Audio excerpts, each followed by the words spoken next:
Welcome to the HCI family of podcasts. We're your source for personal, professional, and organizational growth and development.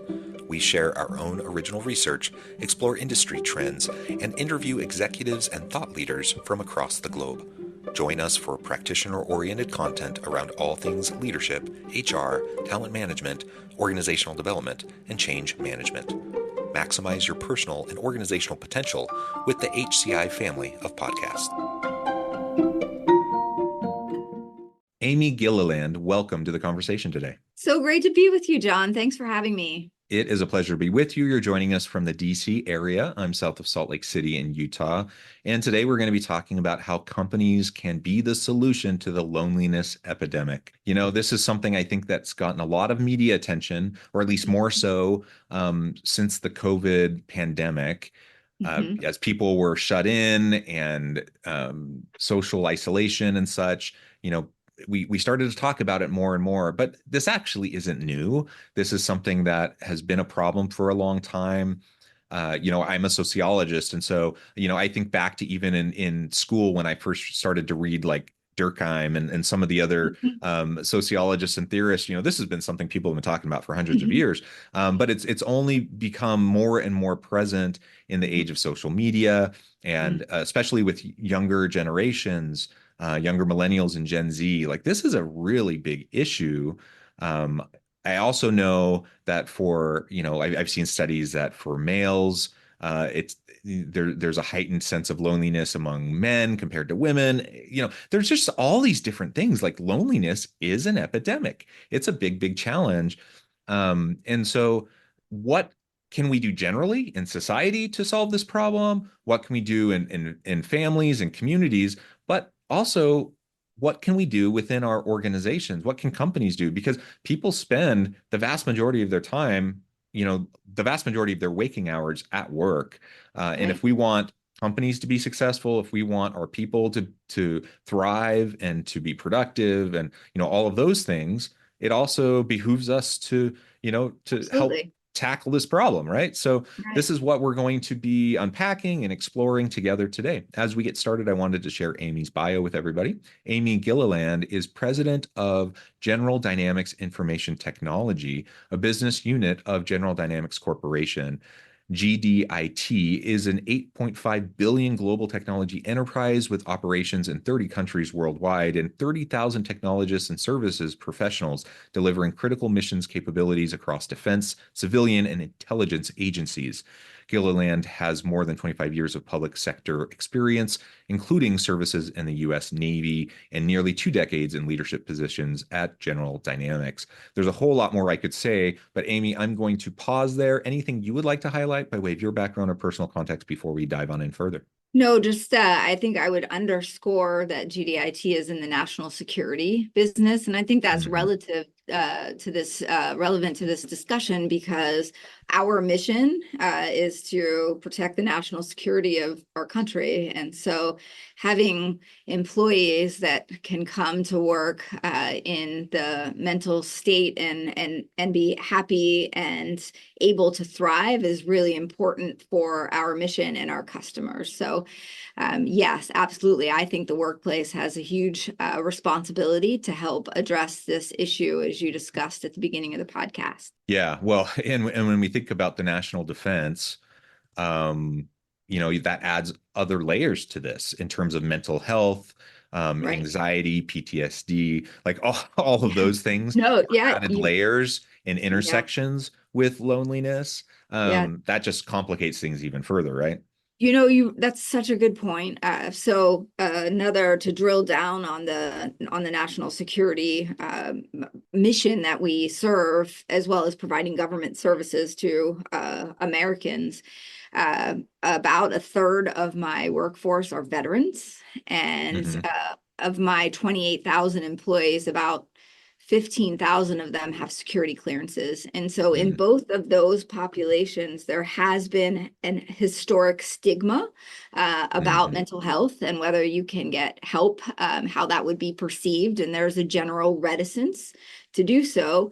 And at the same time, particularly for veterans, there is a heightened rate of suicide. And so the problems are real, but the willingness to address them for many reasons has been significantly less than one would hope it would be. Yeah, yeah, absolutely. So let's go ahead and dive on in. I shared kind of high level stuff, just kind of off the top of my head, like some of the things I know I've read about, I've heard about, but you're an expert in this space. Tell us, some of the things around this loneliness epidemic, Sure. to paint the picture for us. Yeah, I wouldn't say I'm an expert. I run a IT services company, but I have definitely been interested in this topic, and Yeah, we have been working on this for the last couple of years, so very vested in it. So you raise a great point, which is that COVID seemed to be a turning point in the epidemic of loneliness. So yes, it's been around for decades, and yes, with the advent of social media, particularly our younger generations would rather text somebody than call them. Goodness, they would never want to leave a voicemail message, but they would prefer technology to human engagement. Then we had that exacerbated by COVID, where people really were locked in. And now, in the aftermath of COVID, you find various work postures, hybrid or remote. And so people are spending less time together. They are joining, they're going to church less, they're joining organizations less, they're participating in community activities less. And then when they do come to work, only about 8% of their time is spent in face-to-face meetings. So they're holed away in their office. Zoom has been an incredible tool. You and I are using it now, but yeah, we're not seeing and touching each other. And so the reality of how much time people spend by themselves is real. And so we definitely see that at GDIT in terms of the problem set. Compounding that, you highlighted, which I also have tracked, that you see heightened rates of mental health challenges in the younger generation. So we're talking 18 to 25. As my older workforce retires and my newer workforce comes in, that represents a significant part of my workforce feeling that way. We had, for example, a brown bag lunch session for our early career employees, and they broke the internet here at GDIT, which is really hard to do, in talking about depression and mhm, isolation in youth. And we also know, I have children, I'm a mother of three, that our children have just gone through pandemic education. Some yeah, of them missed their high school graduations, they missed their college in person, all sorts of things that have happened. People have, their death has been real. Financial struggles are real with the economy. And you put all that together, and it's a bit of a tinderbox. And so, the statistics are anywhere from 1 in 5 to 1 in 4 Americans dealing with some kind of mental health issue. That's a quarter to a third of our population.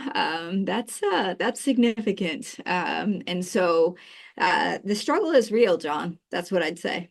yeah, absolutely. The struggle's real. I am a father of six children. I have Oh four my goodness, teenagers. John, you are busy. So I have four teenagers at the moment.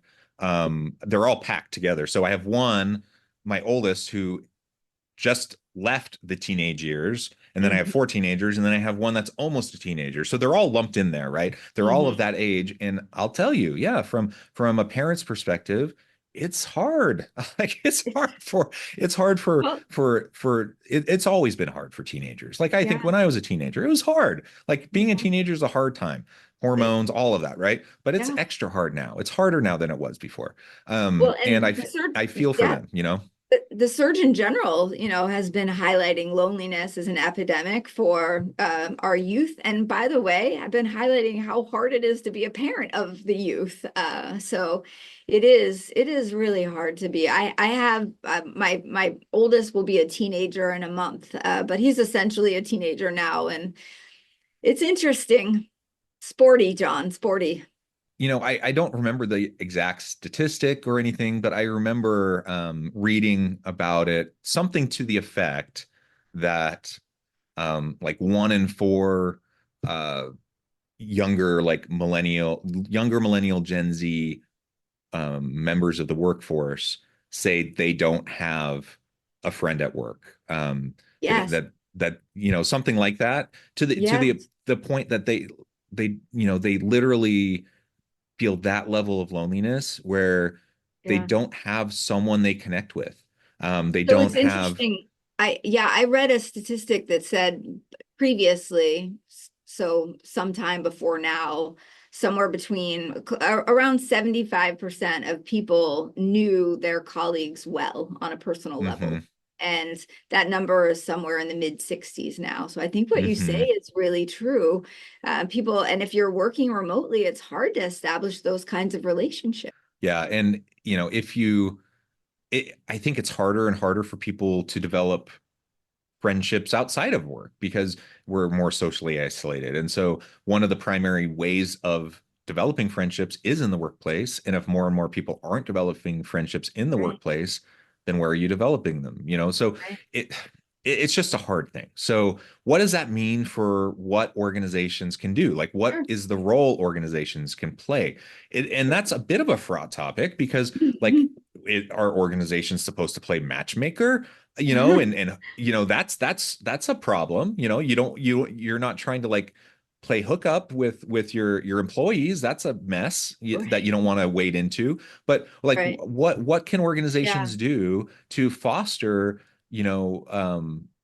an open sense of community, belonging, even Yeah. friendship, where people can feel like not so lonely, where they feel like they can have a community, where they feel like they can have friends.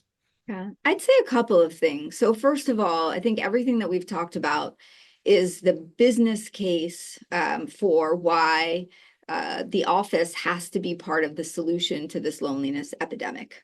So with that being the case, what can companies do? First, we can be very deliberate about bringing people together. So we have found as a business that we are more collaborative and innovative when we are together. That's not to say it can't happen when we're apart, but when people do come into the office, do they need to be by themselves, holed away in their office for everything but 8% of their day? No, like we need to find that when we come together, we're deliberate about how we do that. We need to be deliberate about having pizza lunches, like a opportunity to listen to music after work together. Those kinds of community activities, you don't have to come to them, but as a business, we need to be thoughtful about making those opportunities to build community. And so that is one thing we've really focused on. We have a campaign this year called Find Your Community.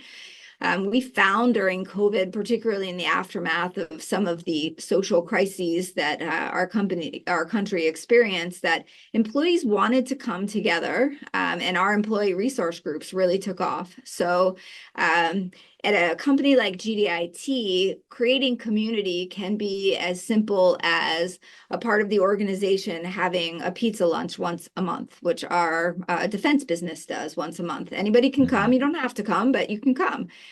It can be bringing our technologists together to talk about a topic that they're particularly interested in. That helps them progress in their career. And hey, there's a bunch of cloud folks that really like talking about how you migrate to the cloud, and they're very interested in being with other cloud specialists. So you Mhm. can build community and learn something that you're all interested in, or it can be in places like we just talked about. Perhaps our Black employee network wants to come together it could be a community activity that they engage in. It could be a holiday that they're celebrating, et cetera, et cetera. It could be our early career group coming together to put up a lunch talk like I just described to talk about loneliness in early career employees. And so we have tried to find ways to help employees connect. So that's one way. I think the next way that is really important, honestly, is to make this part of the dialogue at work. So we are not aiming to be a clinical center. We are not your Mm, psychologist or psychiatrist. We are not substituting for your mental health provider. But we are saying and acknowledging that this is a real problem, and that just statistically in the world, we have 28,000 employees, and the trends that we see in society apply at work also. We have an important mission, and that it is okay to not be okay. So starting that dialogue, which we did a couple of years ago, we have a campaign called How Are You Really? Which mhm. is, John, how are you really doing? Not, hey, how was your weekend? And you say, oh, I'm living the dream. It was great. And you move on. It was like, no, John, you don't seem yourself today. I'm just checking on you. Is everything okay? You didn't show up in the meeting like you normally do. Taking a couple of minutes where employees are checking on each other and managers are checking on employees, so that, yeah, again, I'm not pushing you to talk about something that you don't want to talk about, but I want you to know I care, and I want Mm, you to know I see you. And the mhm. third thing is, once you have started that dialogue, which back to our earlier part of the conversation is really important when you have large segments of your population that are inclined not to, Mhm. is to have the right resources. And so we've really focused on making sure that we have mental health benefits and mental health guides that enable our employees to find the right resources and our managers to help our employees do so. Yeah, those are some really great tips. Um, what I'm hearing is really to just be intentional, to be thoughtful Yes. about Yes. what you're going to try to do. There's probably not a one size fits all solution to this for any organization. It probably largely depends on the culture of your organization, Mhm. the type of organization you are, the types of employees you have, and kind of what their wants and desires, their motivations, perhaps their the types of jobs and even career stage and life stage that they're in. All of those things probably are going to feed into what's going to resonate and what they find to be important and Yeah. valuable. Um, Yeah, I agree. I would tell you two things about that. One, it doesn't have to cost a lot of money.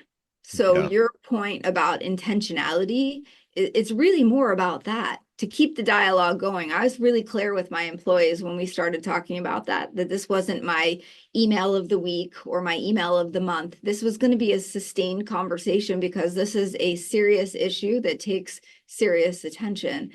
And secondly, you're right. You have to decide as a company what kind of company you want to be. We have said that we want GDIT to be a company with a soul. So mm, people come to this company because they want to work with other people that are supportive and collaborative. And we have an expectation for our leaders and managers to be compassionate and empathetic, albeit accountable. You have to sure, you have yeah. to deliver, but that is the kind of company we want to be. And you're right. You walk into the door here knowing that. And I will tell you, employees care about that. They want to know that you care about them.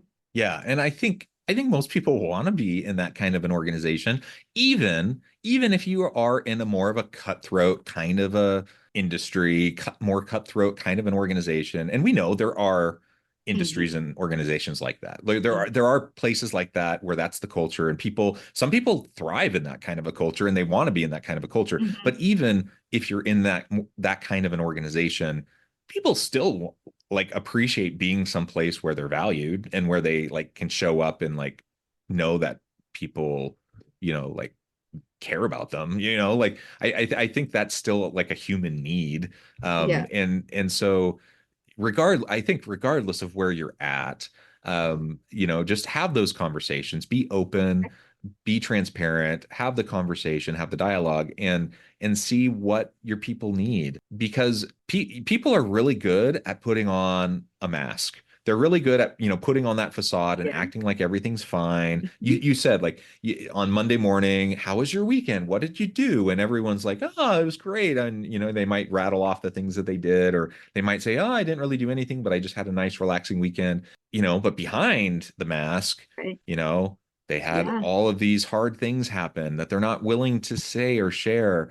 and they might be really struggling, or they might have spent the whole weekend depressed and at home and feeling lonely because they had no one or anything to do or no one to be with. Like Yeah. that's just the reality, right? Like that's Well, what people are struggling with.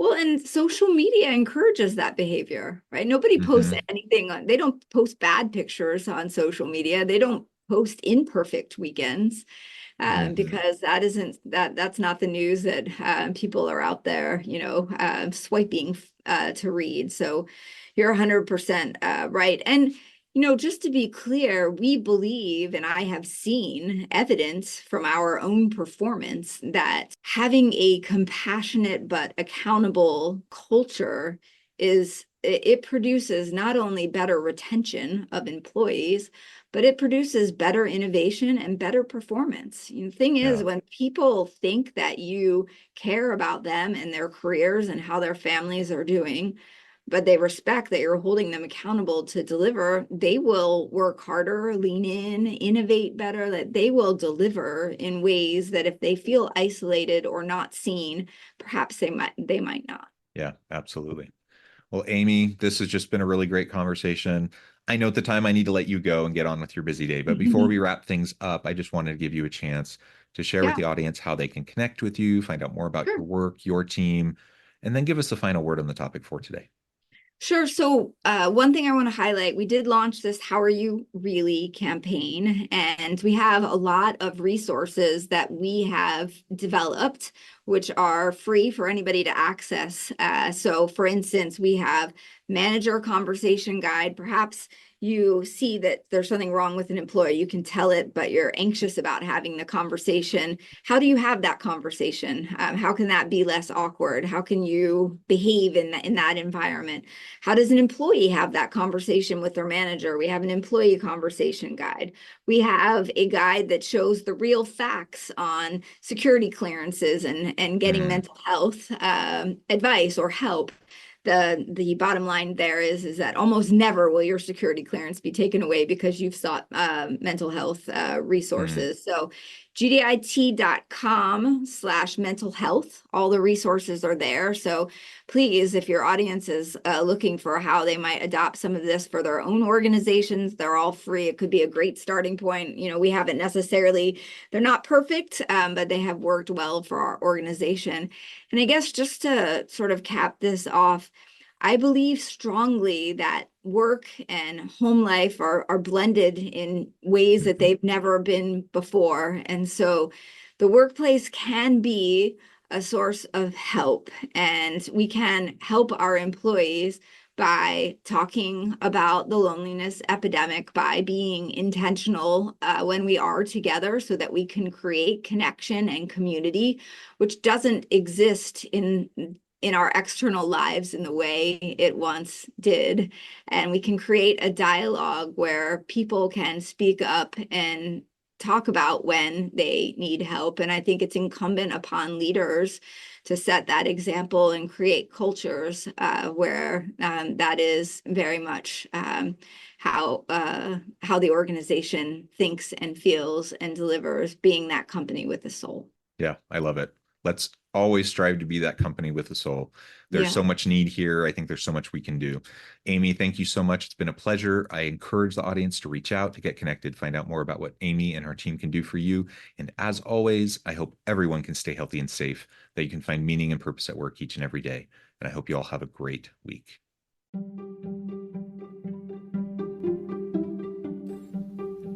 Thanks for joining us for this episode of the podcast. We hope you stay healthy and safe, and please join us again soon.